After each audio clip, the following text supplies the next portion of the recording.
Sebelum kalian menyimak audiobox ini, silakan tekan tombol subscribe, like, kemudian komen dan share video ini agar channel ini semakin berkembang. Terima kasih.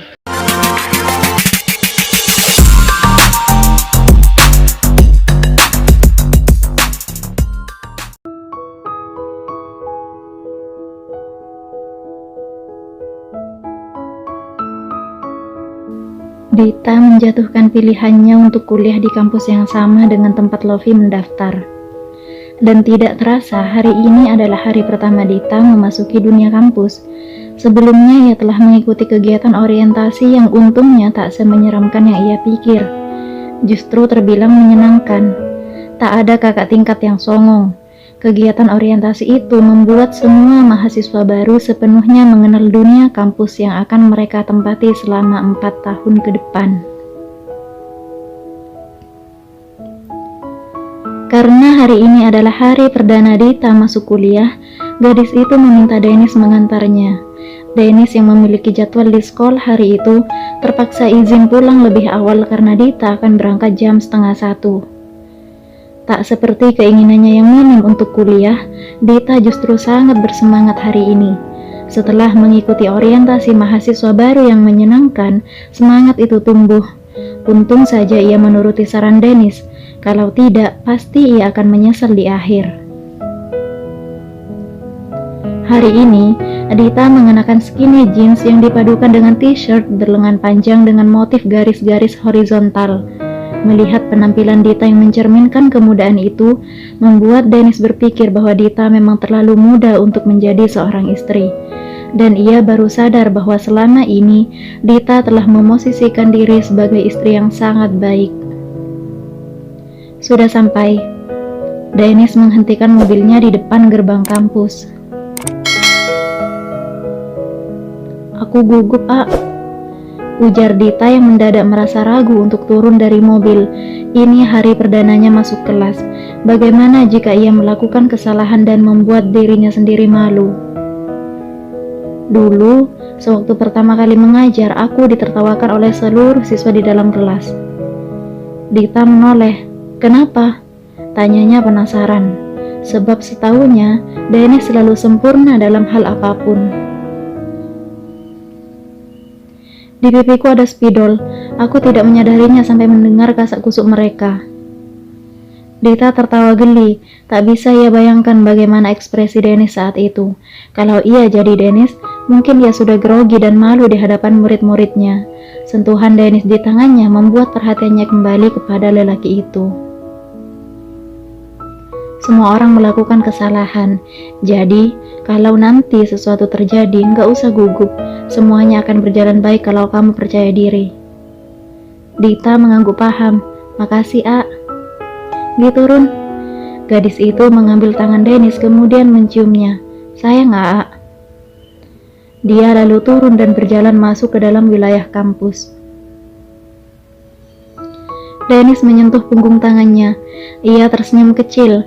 Dita selalu mengungkapkan perasaan padanya. Gadis itu selalu berkata bahwa ia menyayanginya. Walau Dennis sampai sekarang tak memberinya jawaban, Dita tak pernah jera. Dennis bukannya tak ingin membalas perasaan Dita. Ia hanya menunggu sampai dirinya benar-benar memiliki perasaan itu. Dan sampai sekarang, Dennis masih mencarinya. Kelas Dita dimulai hari itu. Hanya ada perkenalan awal sekaligus pemaparan kontrak kuliah. Walau sekampus dengan Lofi, tapi mereka berbeda jurusan. Di kelas itu ada beberapa orang yang Dita kenal sewaktu kegiatan orientasi kemarin. Salah satunya adalah gadis yang kini duduk di bangku di sebelah Dita. Namanya adalah Malika. Yuk keluar, ajak Malika saat dosen mereka pergi. Dosen baru masuk setengah jam lagi, lapar gue. Karena Dita belum sempat makan sebelum berangkat tadi, jadi ia mengangguk. Mereka berdua berjalan keluar dari kelas menuju kafeteria fakultas yang sekarang sudah banyak didatangi oleh para mahasiswa. Entah sekadar membeli cemilan, mengobrol, atau numpang wifi. Dita dan Malika mendapatkan tempat duduk mereka. Dita membeli gado-gado tanpa mentimun, sementara Malika dengan semangkok mie ayamnya. Sambil makan, kedua gadis itu mengobrol. Tanpa sengaja Malika melihat cincin di jari manis Dita.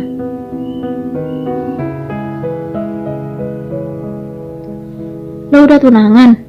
tanya Malika sambil mengedik ke arah cincin Dita. "Ini." Dita melihat Malika mengangguk. "Cincin nikah?" "Lo udah nikah?" Malika kembali bertanya, kali ini dengan ekspresi tak percaya. "Kenapa? Kok buru-buru? Lo enggak lah," tanggap Dita langsung, paham apa maksud Malika menggantung ucapannya.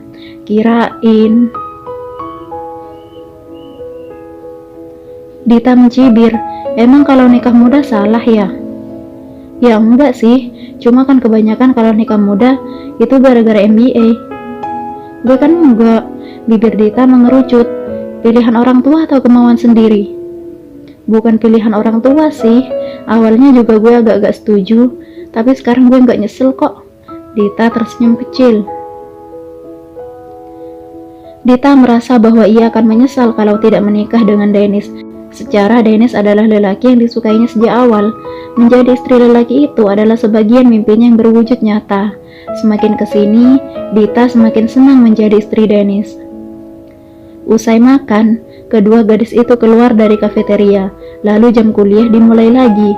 Dita kemudian meminta jemput jam 5. Dennis rupanya datang lebih awal karena saat Dita keluar dari gerbang, mobil Dennis sudah ada di seberang jalan. Jadi Dita menyeberang dan langsung masuk. "Gimana?" "Baik-baik aja, A. Hari ini cuma perkenalan sama kontrak kuliah." Dennis melajukan mobilnya. "Nanti jadi makin sibuk, tapi jangan sampai nggak ingat suami di rumah." "Mana mungkin, A." Dita mendengkus.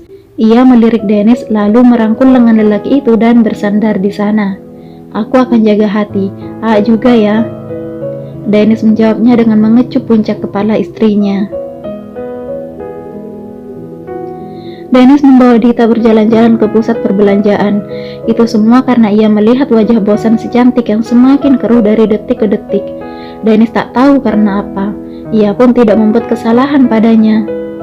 "Males, Aa," rengek Dita saat Dennis menyuruhnya keluar dari mobil. Kepala gadis itu bersandar lunglai ke sandaran kursi mobil. Dennis sudah berputar-putar untuk mencari tempat parkir yang kosong di pelataran parkir pusat perbelanjaan itu. Tempat parkir di sana memang agak sempit walau aksesnya ke jalan raya sangat mudah.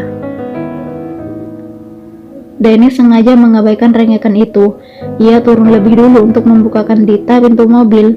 Lalu ditariknya tangan gadis itu keluar. Walau ogah-ogahan, Dita tetap keluar. Dennis menggiringnya masuk ke pusat perbelanjaan bergaya Eropa vintage itu. "Kamu bebas mau beli apapun," bujuk Dennis dalam usahanya untuk mengembalikan mood sang istri. "Males," Dita berkata ketus. Suasana hatinya sedang buruk hari ini, mungkin karena mendekati hari menstruasi. Dennis menghela napas. "Aku pilih kard gelang, ayo." Ditariknya Dita menuju outlet perhiasan. Melihat kilau-kilau emas putih itu, Dita tak tergoda sama sekali. Ia hanya mengikuti kemana Dennis menggiringnya, mengangguk, menggeleng, atau merengek ketika Dennis mulai memaksanya mencoba emas-emas mahal di sana. "Coba ini." "Enggak mau, Aa." Dita memberengut. "Pulang aja yuk." Dita memalingkan wajahnya malas. Ia tahu sikapnya sudah buruk sejak Dennis pulang dari sekolah tadi. Setibanya Dennis di rumah, lelaki itu langsung dihidangkan dengan wajah keruh sang istri. Dita juga uring-uringan tak jelas. Dennis pikir ada masalah dengan urusan kuliahnya, tapi dengan tegas Dita menjawab tidak. Akhirnya Dennis menelpon mamanya, meminta solusi agar suasana hati Dita kembali membaik.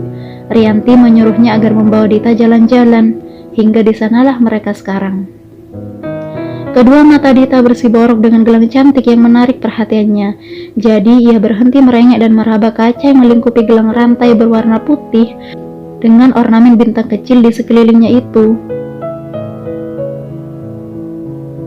"Aa, mau itu?" "Boleh. Aku membawa kamu ke sini untuk membelinya." Dennis memanggil pramuniaga untuk mengeluarkan gelang itu. Dita mencobanya dengan riang. Ia menyukai gelang yang pas di pergelangan tangannya tersebut. Jadi Dennis membayarnya. Keluar beberapa rupiah, rasanya sepadan demi melihat binar di wajah cantik Dita lagi. Dita bahkan langsung memakai gelang itu. Gadis itu tak berhenti memandanginya bahkan ketika mereka berjalan meninggalkan outlet tadi. Untung saja Dennis menggandeng tangannya. Kalau tidak, Dita mungkin sudah menabrak orang lain karena fokus gadis itu hanya pada gelangnya saja.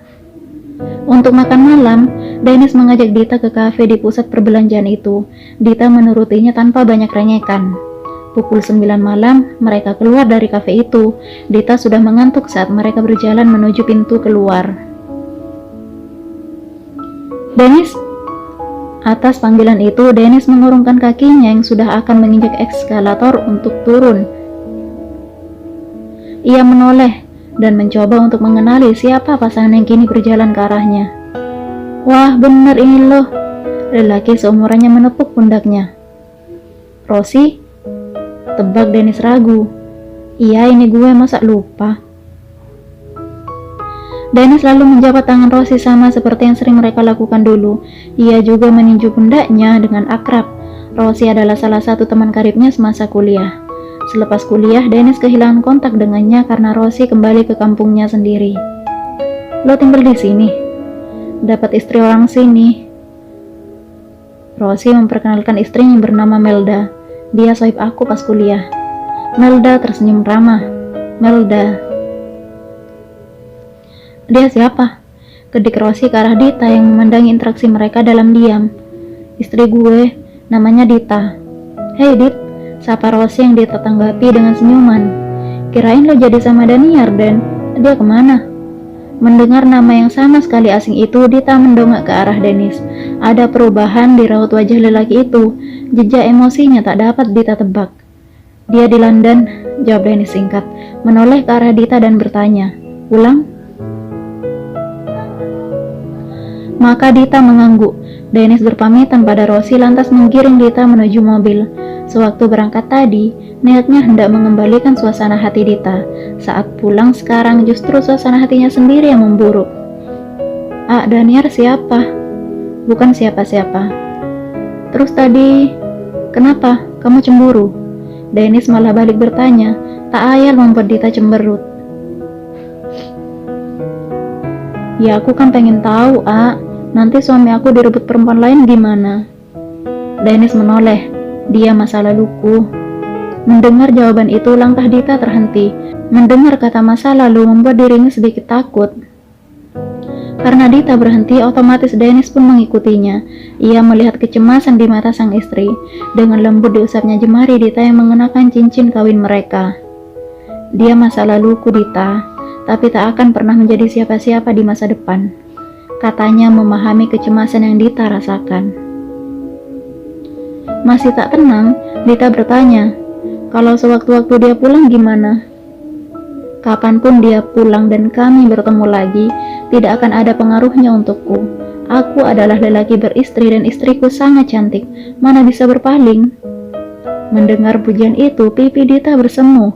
Ia menepis pikiran buruknya dan tersenyum. Janji ya, kamu hanya perlu percaya padaku. Dita pun mengangguk. Tentu saja ia akan percaya pada suaminya.